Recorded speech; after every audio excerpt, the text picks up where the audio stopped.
Au début de la compagnie, j'ai fait pas mal de jeunes publics dans les Alpes-Maritimes pour un projet qui s'appelait Danse à l'école. Et donc on a pas mal rencontré des primaires, des collégiens, etc.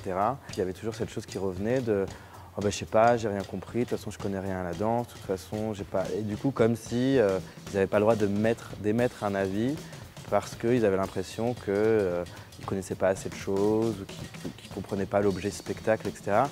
Et j'avoue que ça m'a quand même posé pas mal de questions là-dessus et je me suis dit il faut vraiment axer l'outil sur comment ils peuvent trouver une certaine légitimité à pouvoir poser un regard sur un spectacle et pouvoir poser un jugement qui leur est propre par rapport à ce qu'ils sont, ce qu'ils connaissent, etc. Et je trouve que c'est la chose la plus saine possible et que nous aussi en tant qu'artistes on a besoin de ça.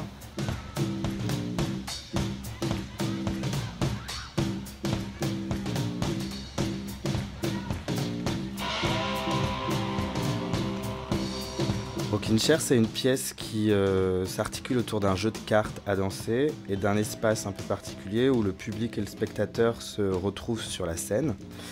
La musique de ce spectacle, c'est des enregistrements live du groupe de rock des Doors. Et le spectacle, il propose de décrypter les différentes phases de composition d'une chorégraphie qui sera présentée à la fin du spectacle. Les 4 danseurs de Rockin' Chair vont piocher les cartes, puis vont les présenter individuellement à un membre du public. À ce moment, le spectateur peut choisir parmi les possibilités qu'offre la carte, comme par exemple quelle phrase chorégraphique le danseur va pouvoir faire, dans quel espace, dans quelle temporalité.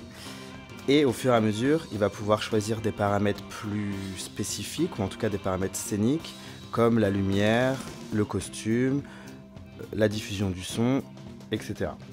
À la fin du spectacle, le public va pouvoir assister à une chorégraphie complète qui regroupe tous les éléments qu'il a appréhendés et malaxés tout le long du jeu et tout le long de la pièce Rockin' Chair.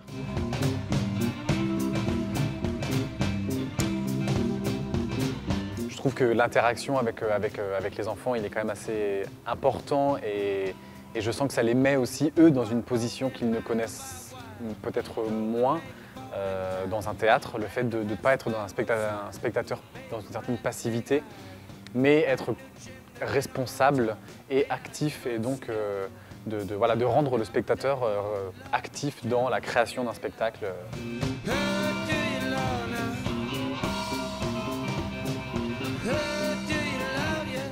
C'est hyper agréable d'avoir autant de liberté à l'intérieur d'un jeu, d'une pièce, mais aussi de monter la pièce avec le public.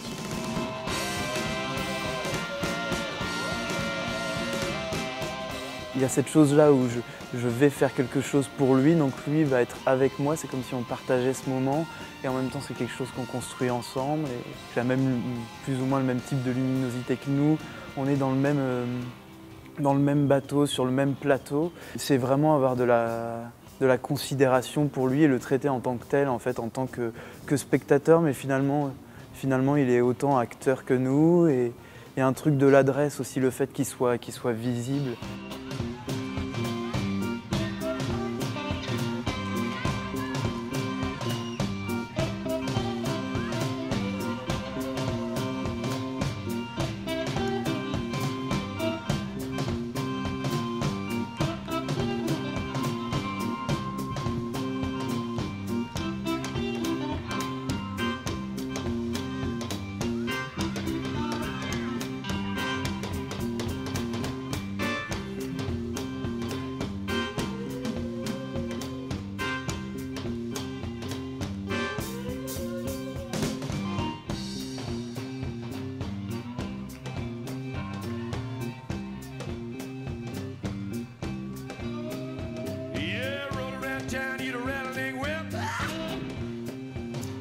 Come on, baby, don't give me no